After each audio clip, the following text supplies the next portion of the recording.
Hello, I'm Dean Cross. I'm a Worimi man through my patrilineal line, my father and his father and so on.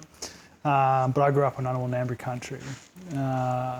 I'm a visual artist. I work across a range of materials and ideas. I describe myself as a paratactical artist, which is a word I've invented as an extension of parataxis. Which is a sort of strategy I employ where I'm interested in how I can kind of communicate ideas but with bits missing. You know, like a paratactical sentence is a sentence that can be read without the conjunctions. And I live here in Sydney, Gadigal country.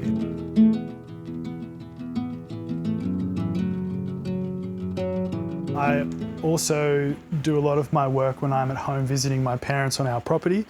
And so a lot of that happens outdoors, and I feel, and on country too as well. I like to make work when I'm lucky enough to be able to go and visit and spend time, and I have a clarity of thought when I'm on country that I can't get anywhere else.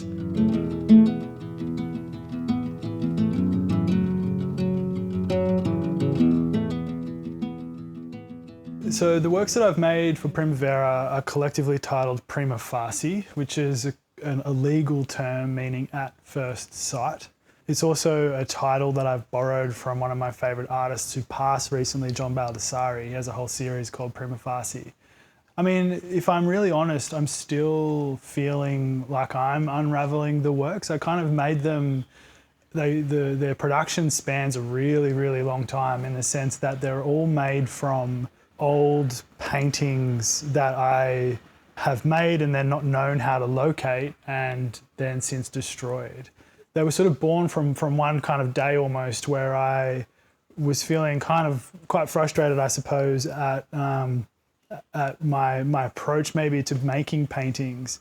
And so I kind of, I destroyed a few of the old ones and then just sort of, without thinking too much about it, started to rebuild them onto an old stretcher bar that I had lying around, empty stretchers, and something kind of clicked where I thought, oh, okay, well, there's a sort of a strategy here or a methodology that's kind of doing something, and because of how I made it, it had this sort of double-sided thing, and so I hung it up and it sort of hung in the space, and I looked at it and I looked at it and I looked at it over many months actually, and was kind of confounded by it, you know, and I'm pleased when I feel like my work is one step ahead of me, right? You know, if I know what I'm doing, then why do it?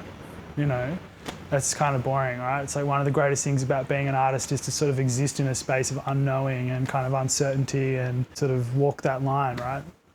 After looking at this first one, I decided that I could maybe reapproach that methodology. So I made another couple in quite quick succession, and I realized that, okay, there's something kind of intriguing happening. It had this kind of 2 steps forward, 1 step back kind of thing, and eventually I produced the last few, and then suddenly there was the 7 of them hanging in the space, and there was a kind of completeness.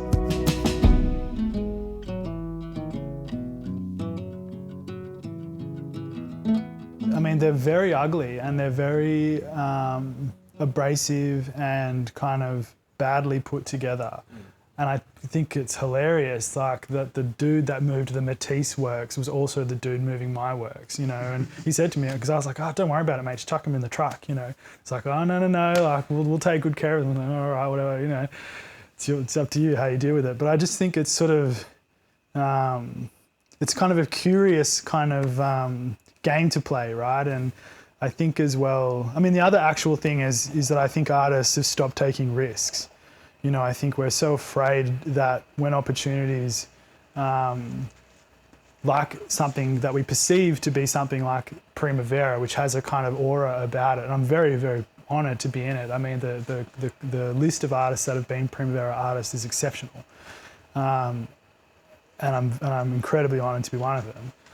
But I also kind of think that, that maybe we've sort of, when these opportunities present, we kind of get a little bit maybe panicked about, oh shit, I better do a good job. It's like, what does that even mean? You know? And it kind of occurred to me that it's more important to to take the risk, especially when the stakes are high.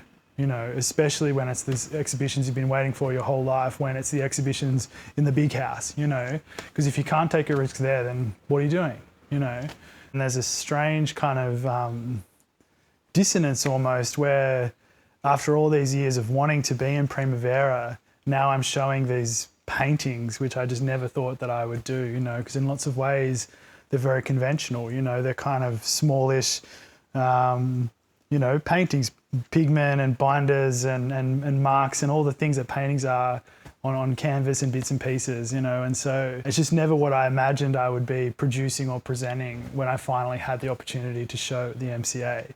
But there's something kind of also pleasing about that and kind of funny, and so I'm sort of, but I'm terrified about, you know, presenting these paintings to the world and seeing how they land, you know.